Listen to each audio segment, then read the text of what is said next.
One of the biggest leadership lessons in history came from a soft drink that lasted just 79 days. And I think every leader needs to hear about it.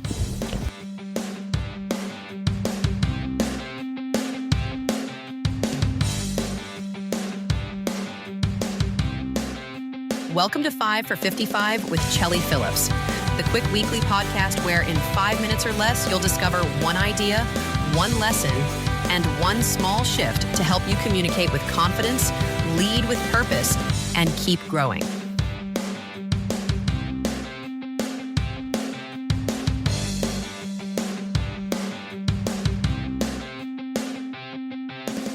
Hey friends, and welcome back to another 5 for 55, where in about 5 minutes, we discover one idea that can help us become better leaders, better communicators, and better humans. If you caught my social media recently, you already know I'm a pretty devoted Coke Zero girl.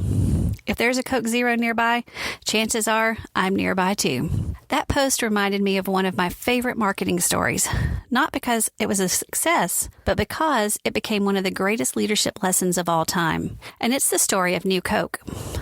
Back in 1985, Coca-Cola had a problem. Pepsi was winning taste tests, and Coca-Cola wanted to reclaim its top position. So they did what good companies do. They researched, they tested, they studied consumer preferences, and in blind taste tests, people actually preferred the sweeter formula. So Coca-Cola made a bold decision. They replaced the original Coke with New Coke. On paper, everything looked right, but they overlooked something the research couldn't measure. People weren't just buying a drink.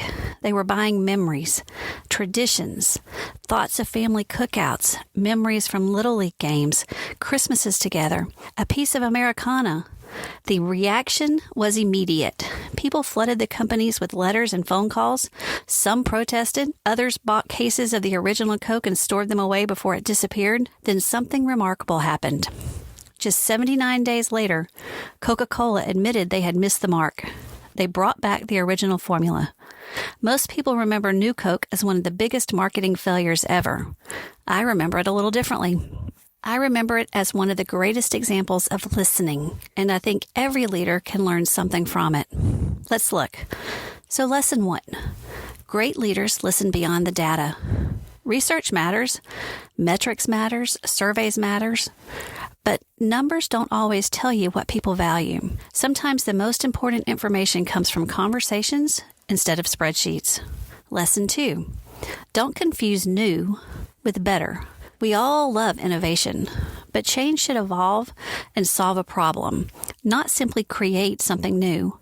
Before making a change, ask yourself, what are we making better? If you can't answer that clearly, it might not be time to change. Lesson 3, humility builds trust. Here's the part I admire most. Coke didn't spend years insisting customers just needed to adjust. They listened. They admitted they had missed something. Then they corrected it. That's not a weakness. That's leadership. Lesson 4. Your people will tell you what matters. Whether you're leading employees, serving customers, working with members, or raising a family, people are constantly giving us feedback. The question isn't whether they're speaking. The question is whether we're listening. And finally, lesson 5. Trust is always your most valuable brand. Products will evolve, technology is going to change, strategies will shift, but trust takes years to build and only moments to lose. Protect it, always. So here's one small shift. Before we wrapped up, I want to give you one little thing that you can do this week. The next time someone pushes back on one of your ideas, don't immediately explain why you're right. Instead, ask one question. Help me understand what I'm missing. That one sentence will change the conversation. It communicates curiosity instead of defensiveness. It invites collaboration instead of conflict. And sometimes it uncovers exactly what you needed to hear. Leadership doesn't always grow through the big moments. More often, it grows through one small shift at a time. So this week, before you roll out a new idea, before you change a process or before you assume you've got the perfect solution. Pause for a second and ask yourself one simple question.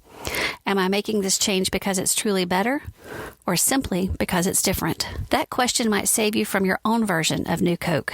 And for the record, I'll still be celebrating the next weekend with an ice cold Coke Zero and probably several in between. So new ideas really do work. And that's your 5 for 55 this week. Remember, growth doesn't happen all at once. It happens one small shift at a time. And there's no speed limit on growth. I'll see you next time.